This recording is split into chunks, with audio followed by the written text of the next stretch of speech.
All right, so it's Todd Atkins, and I'm back with Miguel Ederati of the MMA Collector Project.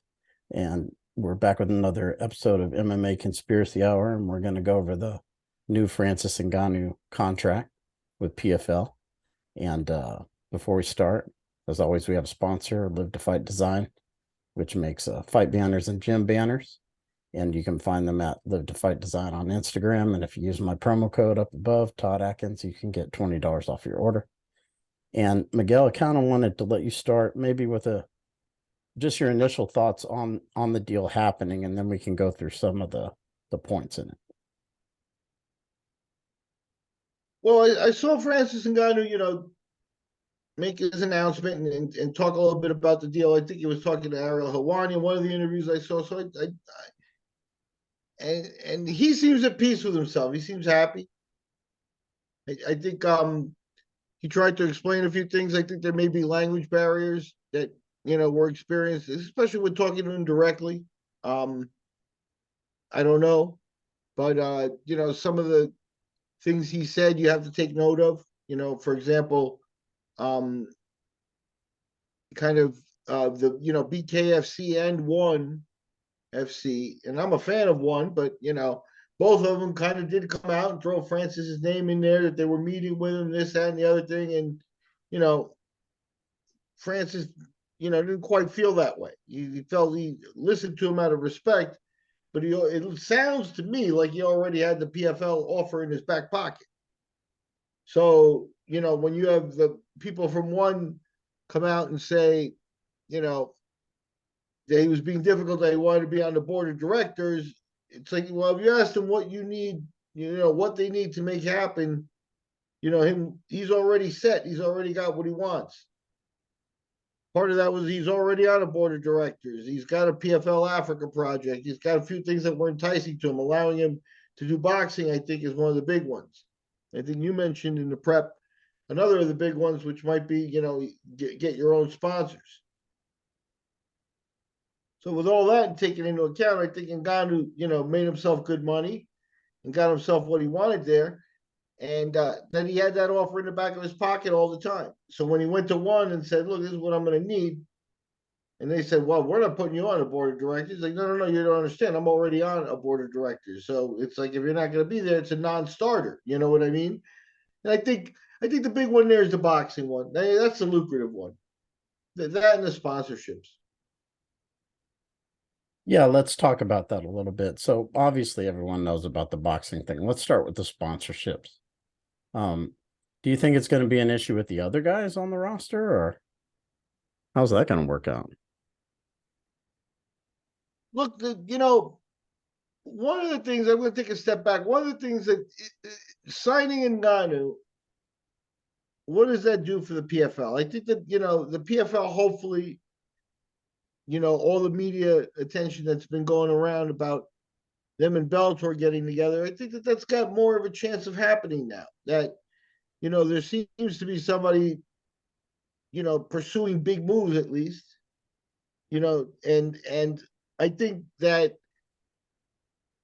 one of the things they have to be if PFL honestly thinks that they can compete with the UFC just because they signed Ngannou, they're nuts.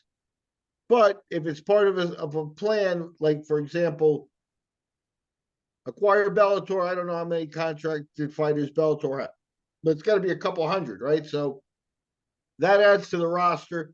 That helps you compete, and the only way to compete is to match them in material. So that precludes things like, well, we have a season and we have some time off and things like that. The PFL wants to start with that. Go see what IFL did with a related structure. It's not exactly the same, but again, you're adding structure where structure is not needed. This is an individual sport, just like in pro wrestling, golf, you know, uh, amateur wrestling. There's a ranking. Boxing, there's a ranking system. And that is what this sport is. Don't try to make it something it's not.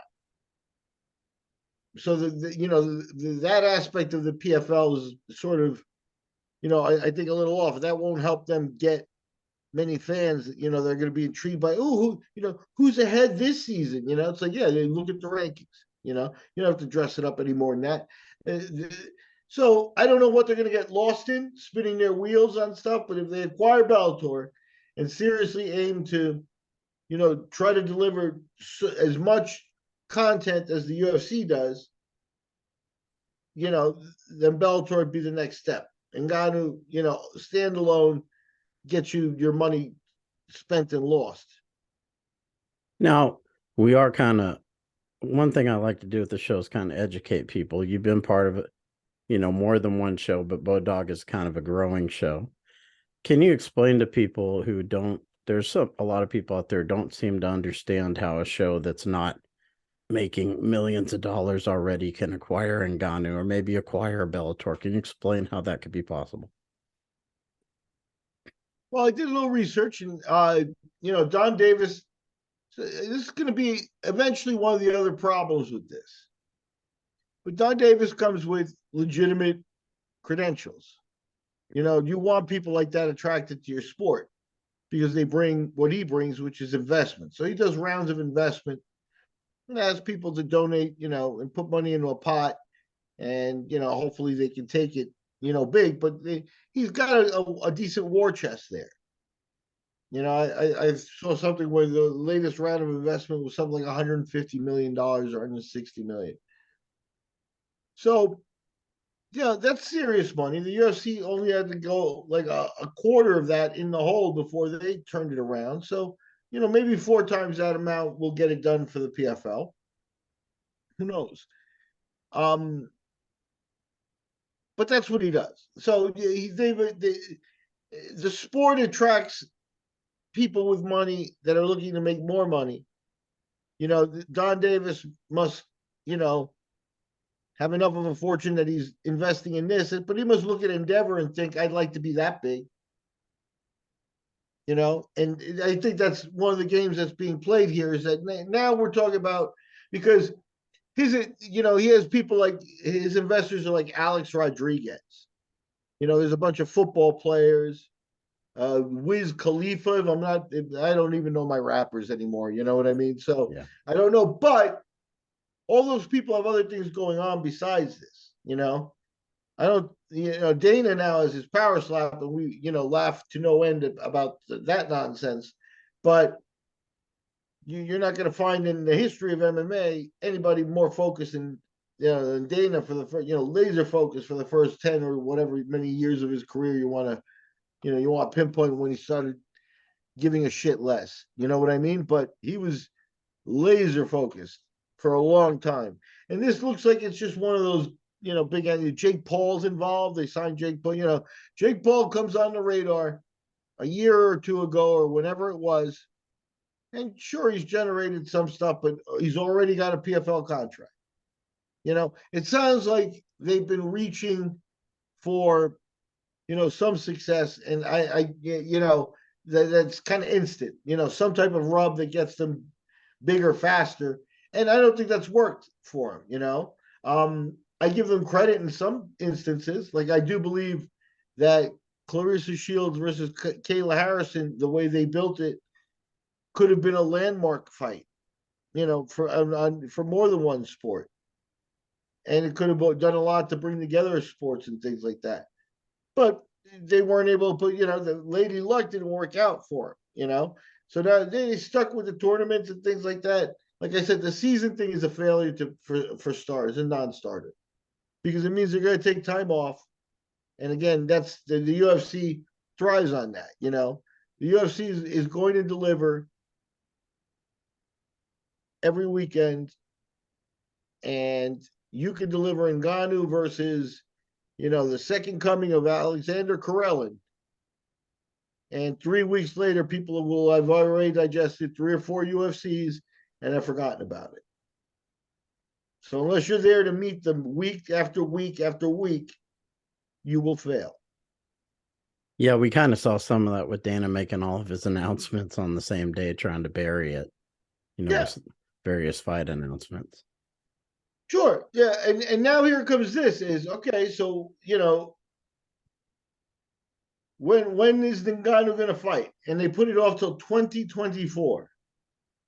So now all the rub, what should happen here, what should have happened, is that they should have announced the fight, which means that they have to have the opponent set. And some guy, I'm sure the line for the guy is willing to make $2 million for the fight. I'm sure Cyril Gagne didn't get that, you know. So I'm sure people will take that fight. How are you going to make your money back? That's 12 million just on the salary there, plus the rest of all the other stuff, and you're going to have to advertise and things like that. That's what the UFC will count on you failing. And your problem will be is that the PFL's problem will be that same problem as Bellator. They come up with an idea that they're going to run with. Fedor's retirement's a good thing, But other than Fedor's retirement and that match, poorly made, what else happened on that show? What happened the week after? What happened the week before? What other storylines are going on in Bellator that are compelling? What if I don't like that, that storyline? What if I wanted to follow it? Maybe you could follow the Pitbull brothers, and they've got, some established fighters and stuff like that. But there's no storylines that are, continuing or, real rankings or anything like that because they simply don't have enough fights.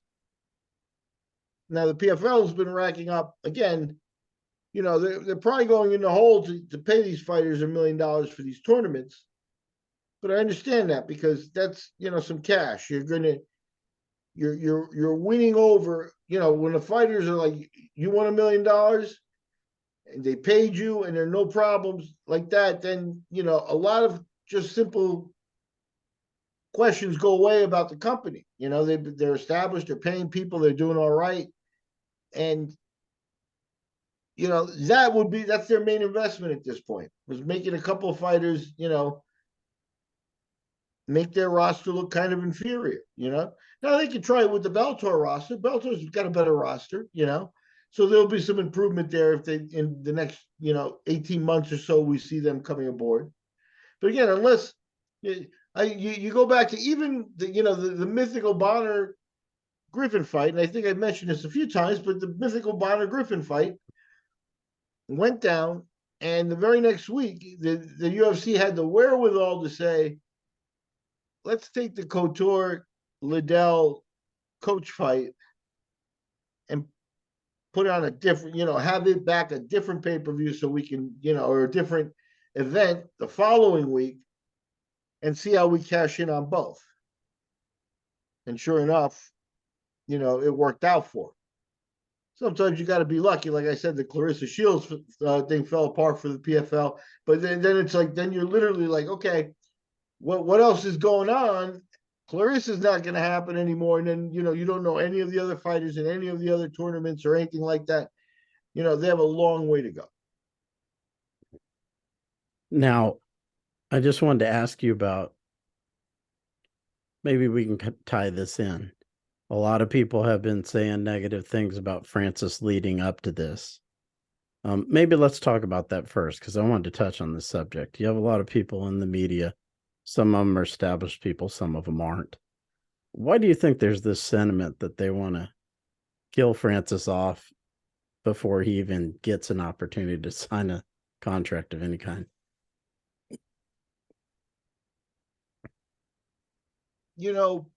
A lot of the media that's out there, especially if you're a YouTube oriented person or whatever, is controlled by the UFC.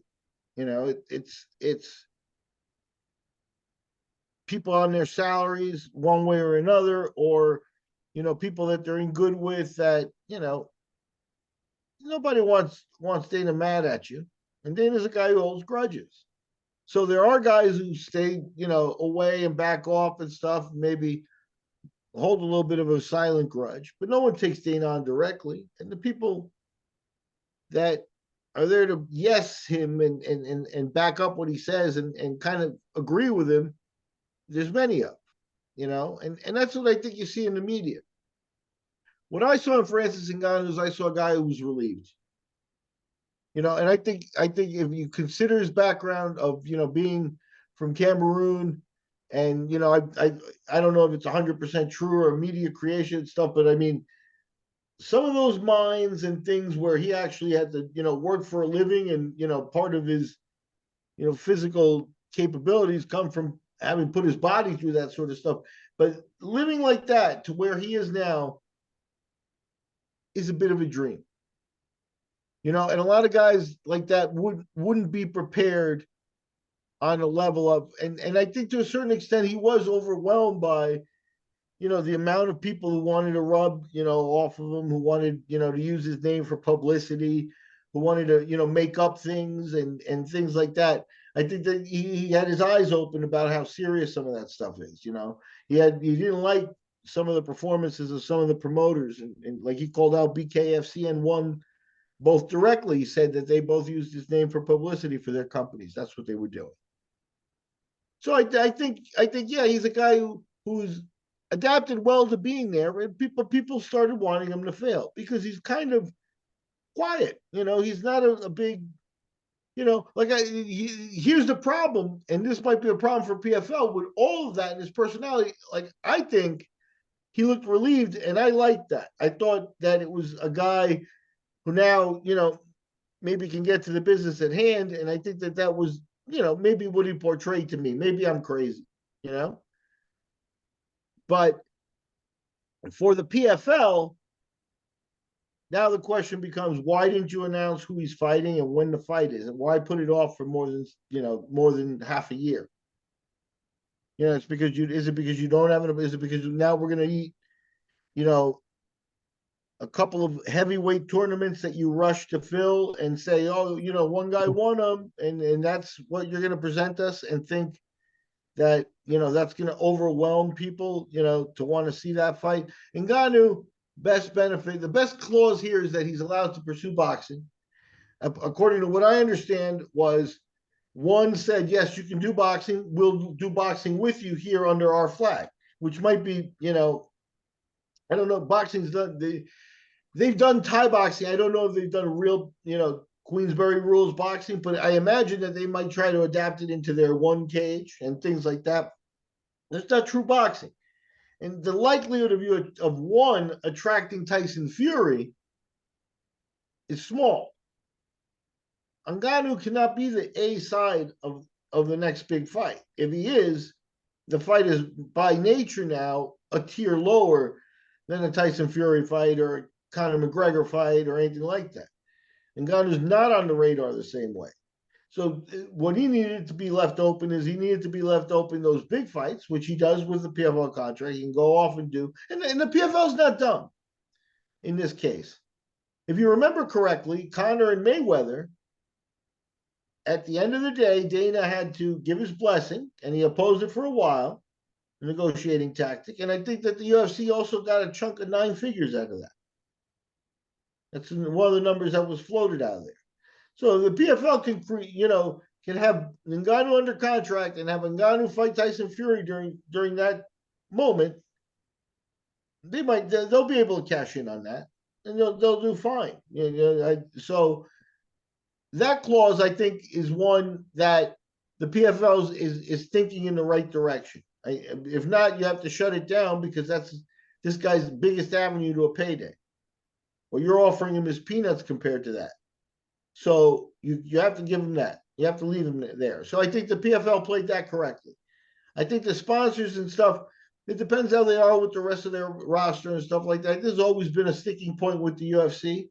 This is also one of the big problems where, at the end of the day, you mentioned the lawsuit with the lawsuit, where the UFC is taking, a bit of the pie that used to go directly to the fighters, and they've inserted themselves in there, and they just grab money everywhere they can.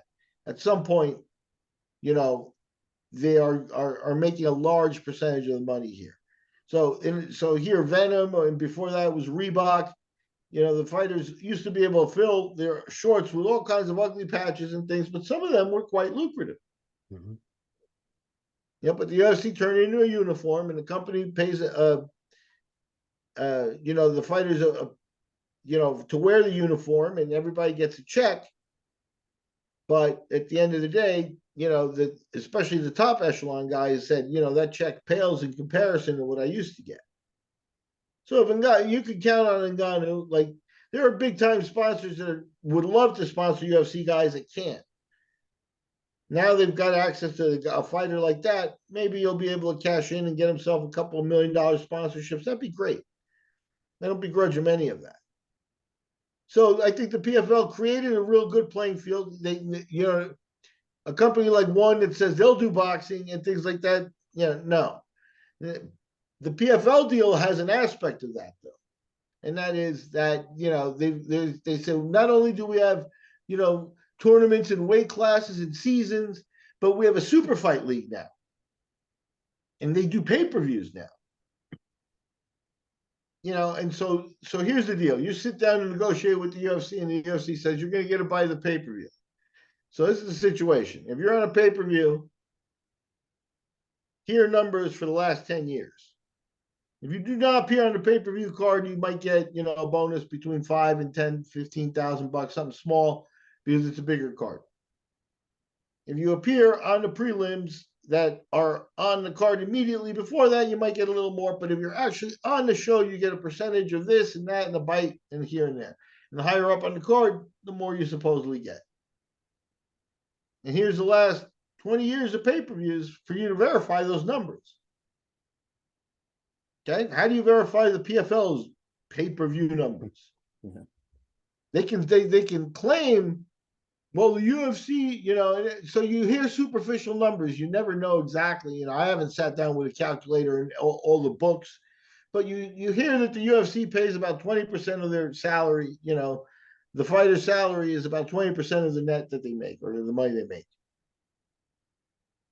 And the PFL says, yeah, well, we on our pay-per-views, we'll do 50% of the money they make. Yeah, but if your first pay-per-view with Ngannou on it sells 75,000 pay-per-views because you don't have the right opponent, then that 50% is 50% of practically nothing when you compare it to what the UFC's total package is. Mm-hmm. So in that respect, he's got his guaranteed money, and that's good. But the other stuff, the Africa thing also is one of those things where, everybody hold your horses. Now, my hat's off to Ngannou. He's from there, and there's no doubting that let's just talk about West Africa. So you got Cameroon, Nigeria, which is the most populous country, and Ghana and some countries there that all speak English as well. Nigeria, you have Adesanya and Usman from there, and you've got Ngannou from neighboring Cameroon. Why would the UFC not have done a show there already? Because, the last guy to pull this off was Don King. And though, Don's, getting ready to leave us, he'll be talked about for all time for doing that fight. And it wasn't in the same, it was in Congo, I think, or, Zaire, as it was called back then, a little different area of the globe. But still, you're talking about a population and potential to make a lot of money there. But I think it's very complicated. The UFC machine, watch the UFC's track record in Russia. Another complicated place to do business with. Took them a while to get in there. They probably have figured out who are the handlers, and they probably come to some happy medium. I looked it up. Even some point in 2018, they actually did a show over there. I think it was a fight night, and Alex Olenek was one of the main event guys. So it wasn't a colossal show, but they've actually done a show in Russia. This is after long and many years of a relationship with them and their fighters and things like that. Russia itself could probably support a league of UFC feeder league because of volume of fighters and things that they have. People that practice wrestling that can cross over easily, et cetera, et cetera. but they were cautious about going to Russia. Now they did a show in Russia. Now actually CNN, they're on CNN today being criticized for having too many Russian fighters, and the ties, international politics are being in the way here. And they what's going on there. So in Nigeria, or which is where I'm going to assume the show would have to be, they don't have years of having done business with people and years of extensive contacts where one guy can't do for you the other, where you come in with some power. It's very complicated to do a show there. If the UFC hasn't done it, PFL Africa is something you're going to have to show me. You're going to have to put it on television in Africa, which is I think what the promise would be. You're not going to do gym shows when you're talking about board of directors and things like that. You may have some type of tryouts or feeders to see where you get your talent, but I need a season of television, involving fighters from several different countries, something that gets that area's attention and money generating in that area, just so that we can see what the potential is. PFL Africa sounds fantastic. There were people about a year ago. Oh yeah, about a year ago, because it was for the Thanksgiving timeframe of last year, that they had sold Gary Goodridge on being like a spokesperson for something called UFC Kenya. Didn't happen. So, like I said, it's a complicated place to do business. If the UFC is not there, the PFL Africa thing sounds like fluff. Until we actually see what that means, and we start seeing fight. Oh, that guy came from PFL Africa. Oh my God, let's watch that. Until they find the next Ngannou or Adesanya or Usman, it's a pipe dream. That's smoke.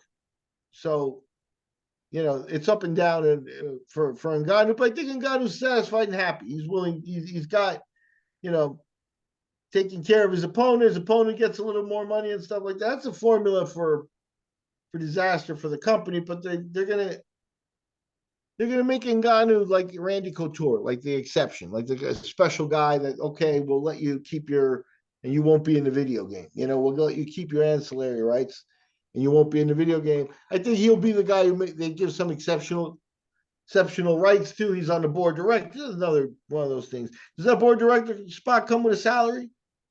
Maybe, maybe they're giving him a salary, 20 million, maybe 100,000 a month here in an account so you can get your bills paid, pay your nutritionist, do everything you need. It's not that much money in that scope of stuff. Maybe that's how he's paid a portion of that. So yeah, I don't know. We'll see how it plays out, but the PFL right now is a tall order to make their money back, because I don't think their current structure is ready to do that. I want to ask you a two-part question, because I was kind of thinking about some of the, I like to think about some things you're saying and try to come up with some. I want to ask you this. He's not fighting until 2024. So we don't know when in 2024, but you got some decent amount of time between now and then. Even if it was January, you still got a decent amount of time. So my question is this. Is it important that he boxes before then or not? And second, if he does, how important is it that he wins?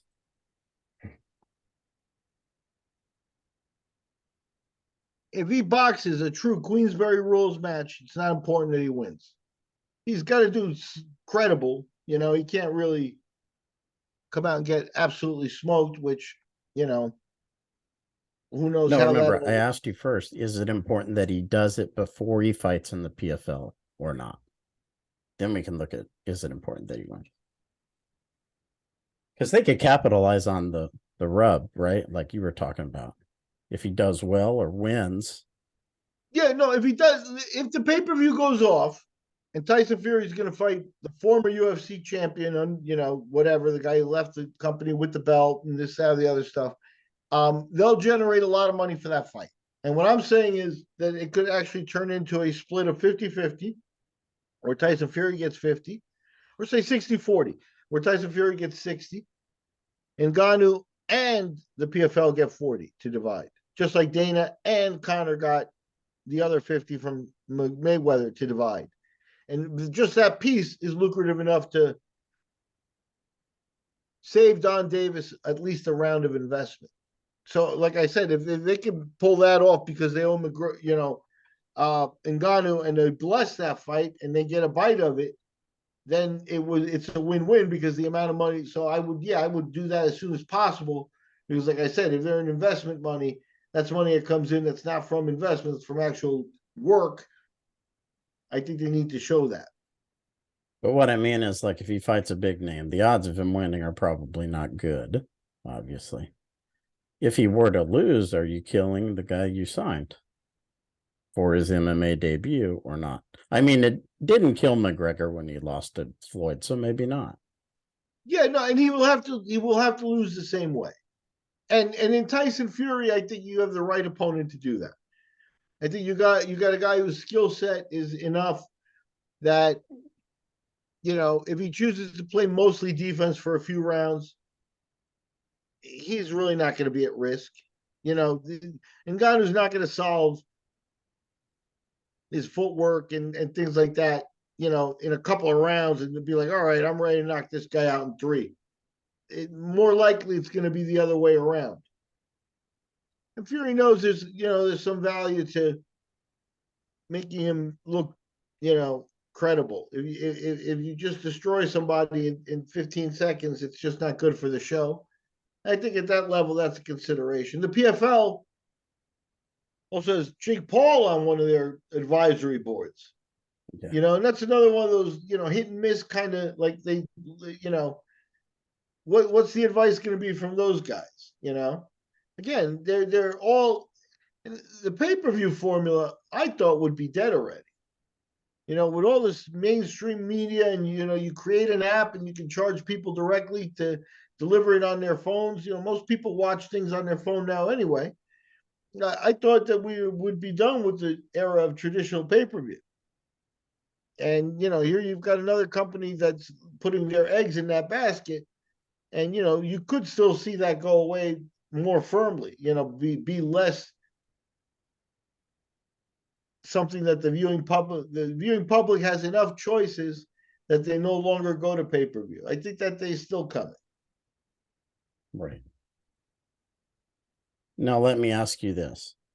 If everything goes off, he has his contract, he gets a boxing match or 2, whatever. Did he win over the UFC if this all plays out as planned?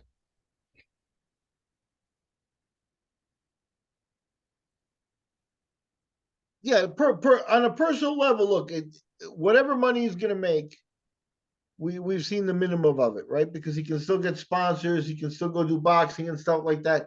So hopefully he's able to cash in. And hopefully because one of those guys that, maybe in 2024, gets the Tyson Fury fight, does his 2 PFL fights, and he crawls into the top 20 highest paid athletes of the year. That way he's got money, they can take care of family and generations.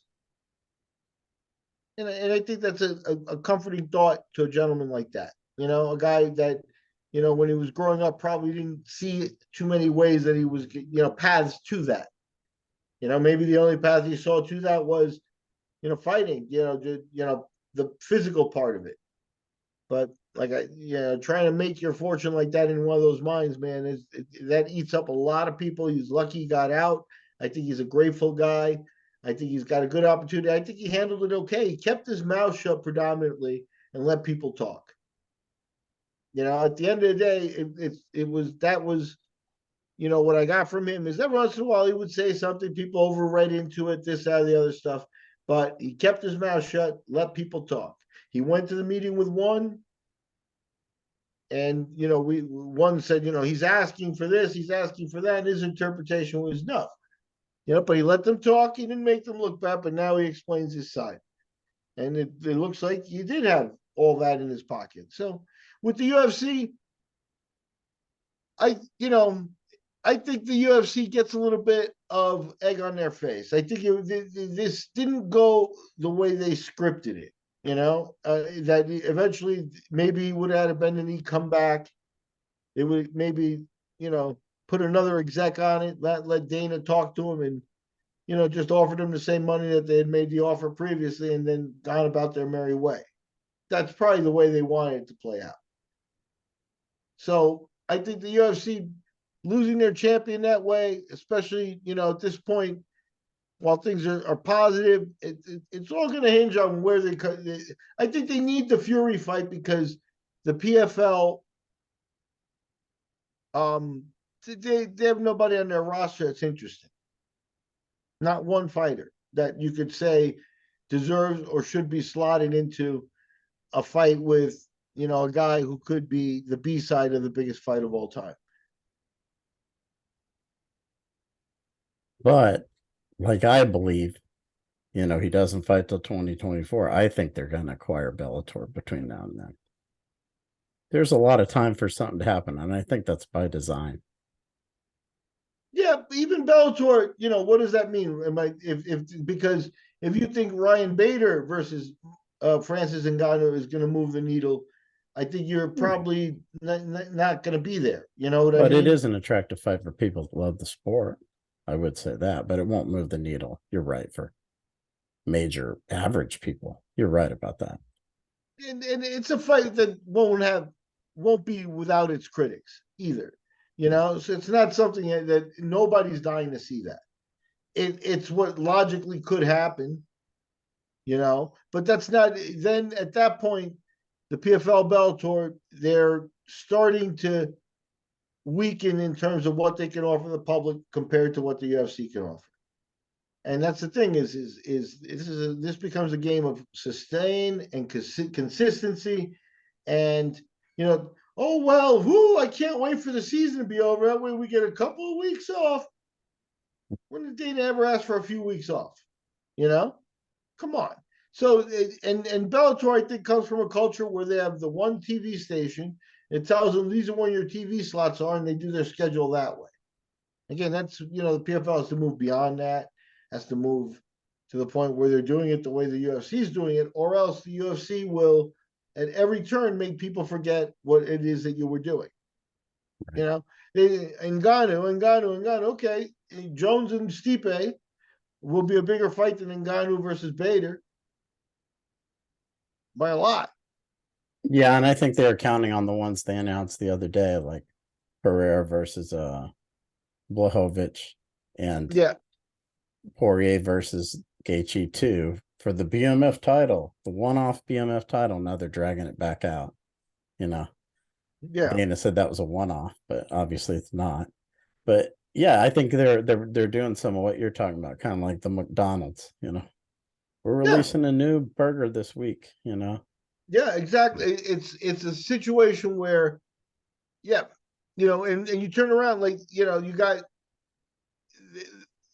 they have enough firepower in every weight class, a fight or two that people that they can, if the PFL announces, that Ngannou is going to fight X, even if it's a good name.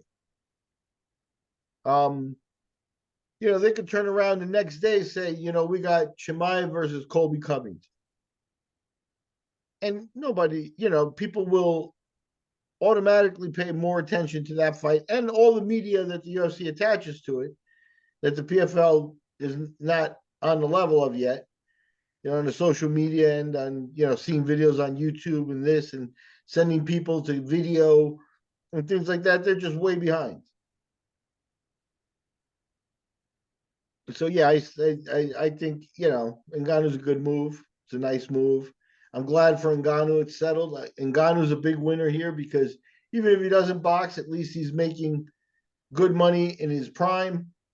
We'll see what he does from there. But I think, like I said, I think he's happy. He's happy to put the negotiations in behind him. I think he would have rather have been fighting.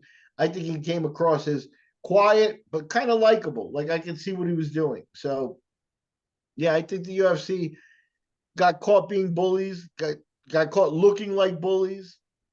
And that's about the egg on their face. They survive stuff like that all the time anyway. But yeah, this isn't a good episode for him. I'm glad it went in Ngannou's way.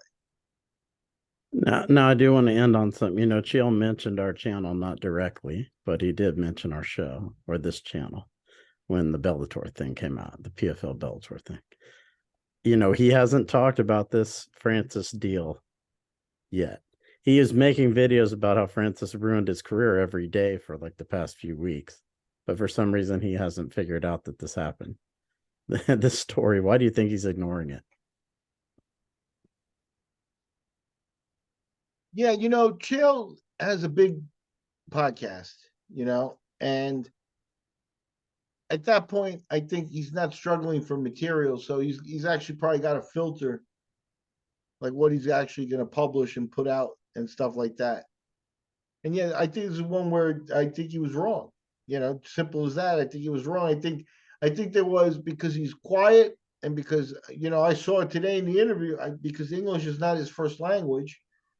There's a tendency to think Ngannou might not, be doing the smart thing with negotiate. They didn't do the smart thing, is what they were trying to say. They didn't do the smart thing. The smart thing would have been to stay with the UFC. In other words, painting him as dumb.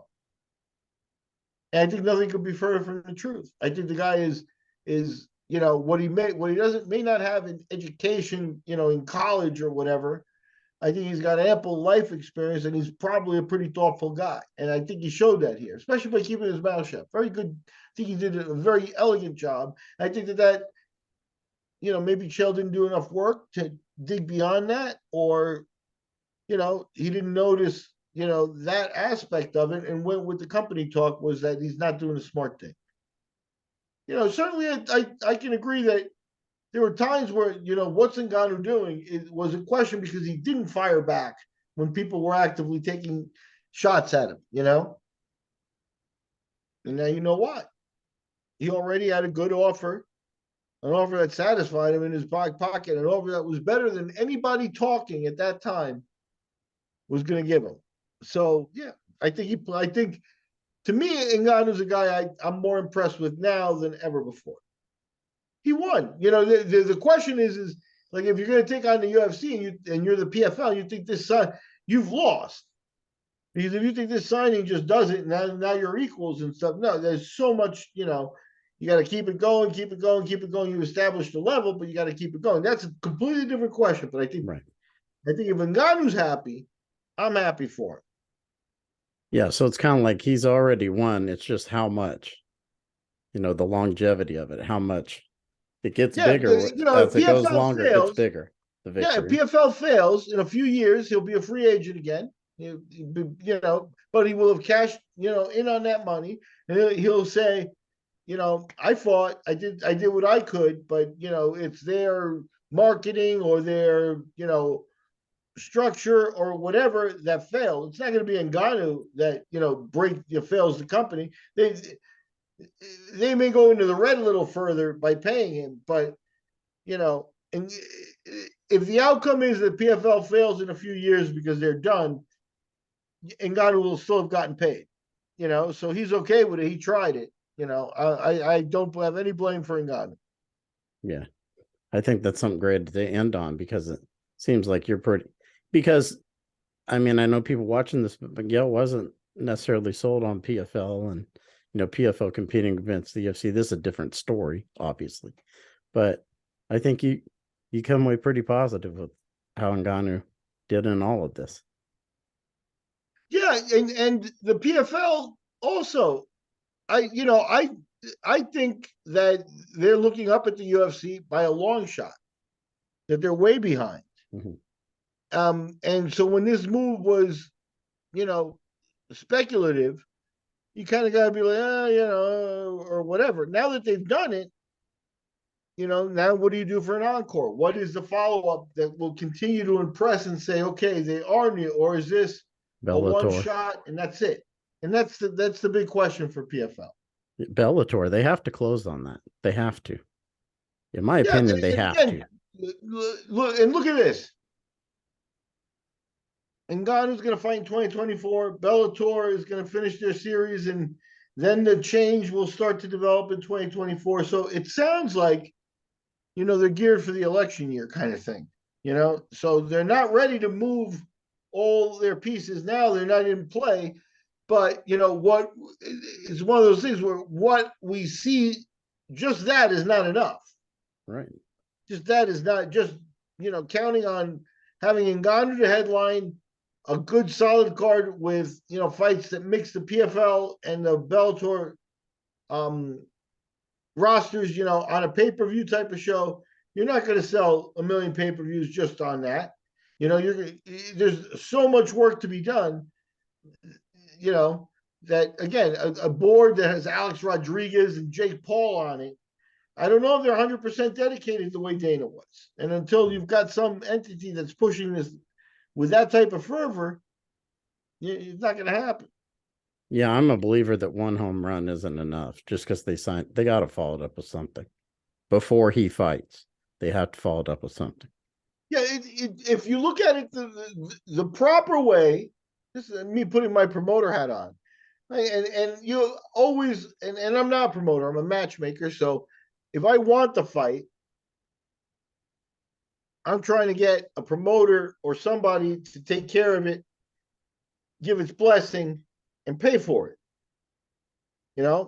So you've got a fight that you want to aim for, and you got Ngannou there. You just don't have an opponent. But they should have announced who that opponent is. They should have announced the fight. They should have had all that worked out. That would have been the way to really announce it. Is we signed Ngannou. Yes, you're right. His opponent is X. Bader probably could be, the first choice if the Bellator thing is going through. There are others.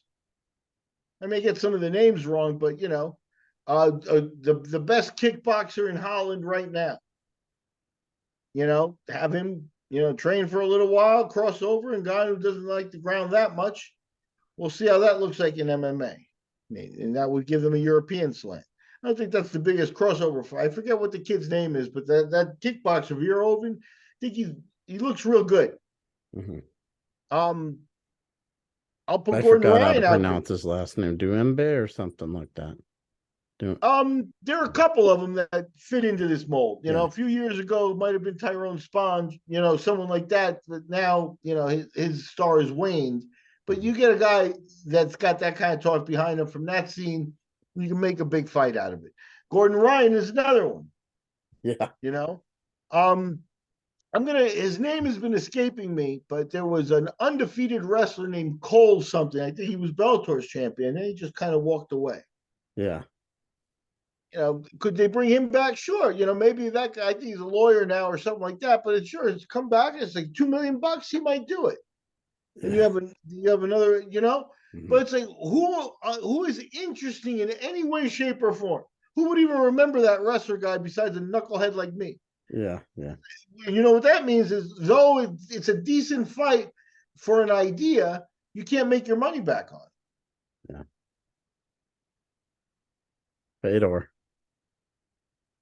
That would be sad on so many different levels. Yeah, I agree. Yeah, I agree. Yeah, no, don't say that again. Yeah. Well, I think, like I said, I think you made some awesome points, and I think it's great to end on this. As always, I appreciate your insight and your time.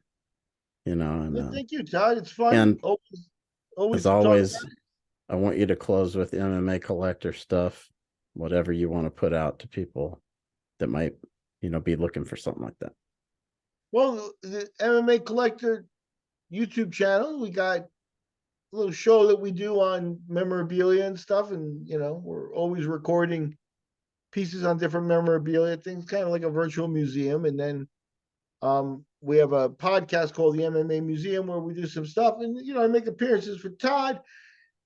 Todd is going to look very smart when the PFL signs Bellator or gobbles up Bellator in the next few years. So hopefully people pay attention to Todd and his stuff as well.